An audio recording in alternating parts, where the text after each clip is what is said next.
Good. So touching base on what I've been listening to and hearing to today, which is something called the hidden addiction or even the silent killer. Now there are some communities that hide it even more. So where is it? Here it is. There we are. So the reason I want to share this is because within the South Asian culture, because last time I checked, I'm brown, and I'm wearing a turban. So, oh, by the way, you can laugh if I tackle these jokes. And the reason I want to share this is because that the people from the South Asian communities, we don't gamble more than the white communities, but the ones that do, we're up to 5 times more likely to suffer severe gambling harms. So, to give you an understanding of what that looks like, I just want you to look at that graph for a second, from bottom up. So you can see what we say what is no risk or low risk.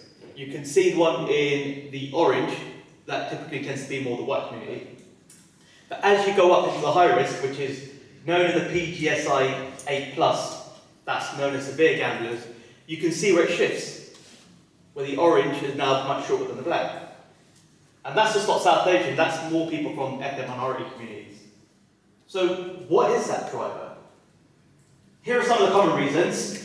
There's cultural integrity, financial pressures, marital problems, distrust in support services, denial.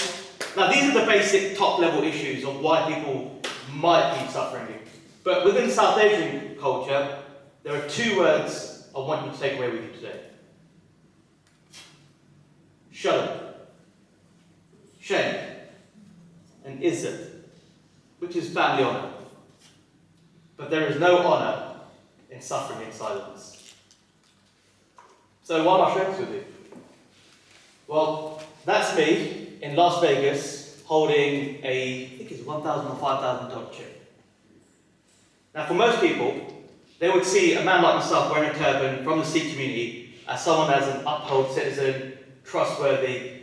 But what people did realise, since 2009 up until June 2020, I hid the deepest, darkest secrets from my loved ones.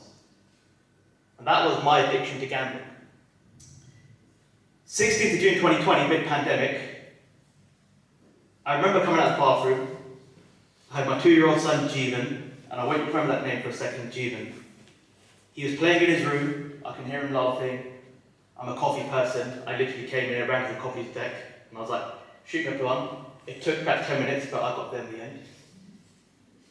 But I remember when I walked into the bedroom, my wife is sitting on the edge of the bed, hands down, crying. I mean, this isn't just a normal cry, this is the cry of someone that's been broken. And I'm looking at her going, babe, what's up? My instinct is to find out what's going on. And then within an instant, everything changed. Because what I noticed in her hand was my phone. And it no longer became about what's wrong with her, it became about what has she found? What lies has she seen? And I remember looking up at me with these eyes of pure disappointment. And then, black and white, she turned the phone around and she said, I don't even remember what she said, but all I remember was how I felt. For so long, I've been chasing the jackpot, only to realise the jackpot was sat in front of me. My wife, who stuck with me through everything. Because the truth is, I was a Tasmanian devil for most relationships in my life. The destructions, the lying, the deceit, the secrecies, the debt, all the things that I'd done to get access to money. The lies I told my parents. What I had to go through was the hardest thing thereafter, which is begging. Now, as a man, especially in the South Asian culture, I'd use those words, Sharam and izzat. I couldn't be shameful, and I had to think about my honour. But really, that's just another way of saying my ego was getting better of me. I broke down, I got on my knees, and I pleaded with my wife to stay with me. And we were self-isolated with my in-laws. My wife went down, came back up. I was sitting in the room. She gave a bag and she said, "Pack your bags, go. We are done."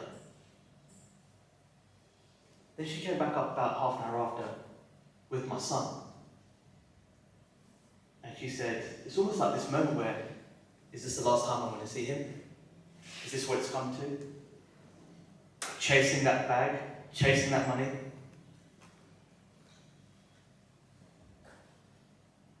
Things changed when she said these words, which was, if we are going to stay together, change it to record, I've got hope here. I've got some level of way I can work this out. She said, if we are going to work together, you are going to need to get professional help. My ego is going to get the better of me, but I realised the pain I caused. So do you know who I reached out to for help? Who do you think I would reach out to? Parents? Shame and guilt. Brothers? Shame and guilt. Friends? Definitely not, because those are the people I've been stealing money from and defrauding. So let me go reach out to the person or the place where I've been told that as a young child, and this is when my grandmother's kicked in, go and reach out to your local temple. In the Sikh community, it's the Gurdwara, in the Muslim masjid, the mosque, mandir, wherever it may be. I remember opening my heart to my local temple, only to find out that I came off that call feeling more judged, more smaller than I ever done before. And I was angry at my faith. But I still felt the pain. I didn't let my wife down. So what did? I Googled gambling help. Who popped up? NHS. I filled out the NHS form. I started doing my treatment. I was thrown into group therapy with a bunch of strangers. They're all white. I'm the brown person. I'm a minority. How do I reach out? What do I say? All these things I couldn't go through. I thought I was getting better, but I was getting worse. Why? Because the NHS can treat a problem, but they can't understand a person. So this is where they need to bridge the gap, which is the cultural, societal, linguistic differences. And because I wasn't getting better, 18th of August 2020, I put my car into Central Reserve on the M1. I remember that day very vividly because I took my parents, my in-laws' car, and I just basically ran out the house, this feeling of overwhelm. The £250,000 debt that I put my family into. The feeling of how am I going to recover the trust? How am I going to rebuild the people that I love? How am I even thinking about getting out of this debt? I saw what it would take to climb out of it. That was the only way that I could see to come out of it. But what became my breaking point also became my breakthrough point. Because my son, remember Jeevan? 2 years old at the time. In my language, that means life, bringer of life. He said 3 words to me, which changed everything, which is, I'm so lucky. That became the catalyst of change. That became me making a promise to myself to never let myself down. So what did I do? I went out there. I said, there are more people out there from the South Asian community. Why? I've been in the betting shops, I've been in casinos, I've seen people on the tube or being in the workplace and seeing what that looks like. So I went out and shared my story. And I'm fortunate enough where I've been able to share my story in some of these fantastic places. I've even been able to speak on GB News, BBC, the House of Lords. But something was still missing. And it came missing because of all these messages. These are the pleas of help. Help, mate, I'm gambling I need help with gambling, slowly losing the will to live.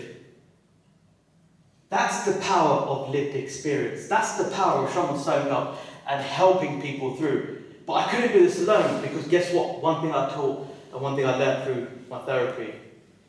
I know I'm going to basically grab a little bit of time, but the power of therapy taught me this. When I was about 7, 8 years old, my dad was an alcoholic.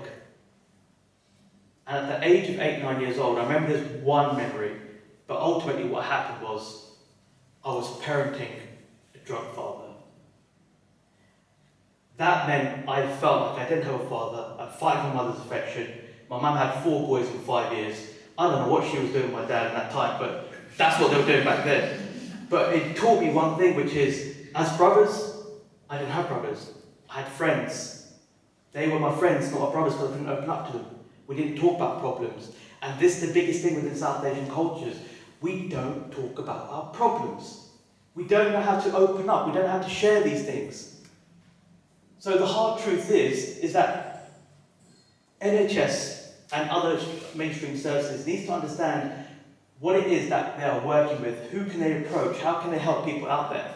Because, let's be honest with you, when me and Ian spoke to each other, we immediately connected because breaking the Sharam is exactly that. It's breaking the shame within South Asian cultures and ethnic minorities. Because every single person in this room has the power to do what I've done, which is show up. Do more, be more, because your voice can save lives too, just like mine has. So, lived experience, it must not be just a side door. It must be embedded into policy, into change, into the very places that we need to go next.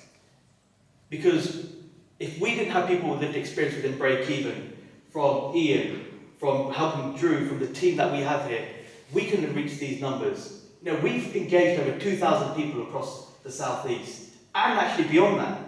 You know, we've had 800 plus people, we've had 100 people in recovery. My videos alone on social media have hit over 2 million people.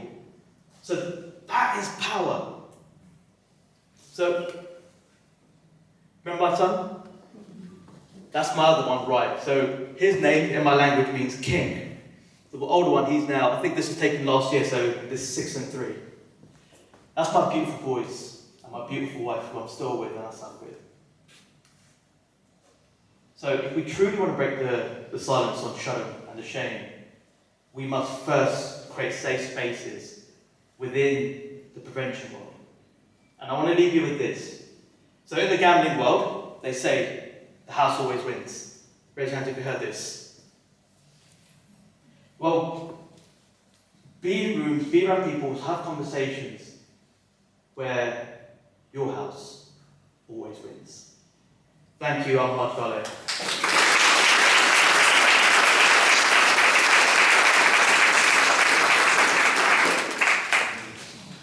Take a bow, Harj, truly inspiring yet again. Thank you very much. Any quick questions for Harj before you leave the stage? Good. You can ask anything you like. I'll come up there and I'll come up to you. Harj, on your podcast that you do with Break Even, Yeah. you spoke about your father-in-law, yeah? Yes. And that opened up a whole new world for my thinking, because can you just talk to me about, about what that was like, because that would probably feel like the last person that was support, right? I'm so, thank you. What's your name? Yeah. Dan, thank you so much for asking that, because I didn't know this until, I think, pretty much like a year after my recovery, where when my wife said to me, she said, do you know I was about to leave you? But if it wasn't for my father-in-law, and he's religious, so they've grown up in a religious household, they never eat meat, never drunk, and he said to my wife, which is, he's actually a really nice person, but he has a disease. So let's help and support him. Now, as a father-in-law, I think this could go to anyone. If any father-in-law saw their daughter going through that, they might be like, no, run for the hills. But because of that empathy, that love that he held for me through my wife, I was able to find more empowerment and more courage to seek the recovery that I was looking for. So, thank you. Because like I said, the smallest of voices or the quietest of voices become the most transformational voices.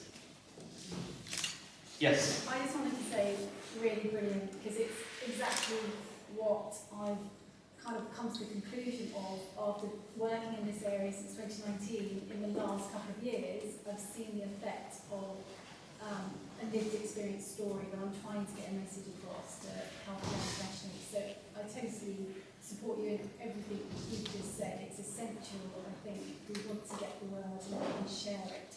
The other thing I was thinking about was, again, what you said about groups, because we are going into a new world, and the NICE guidelines is recommending group therapy.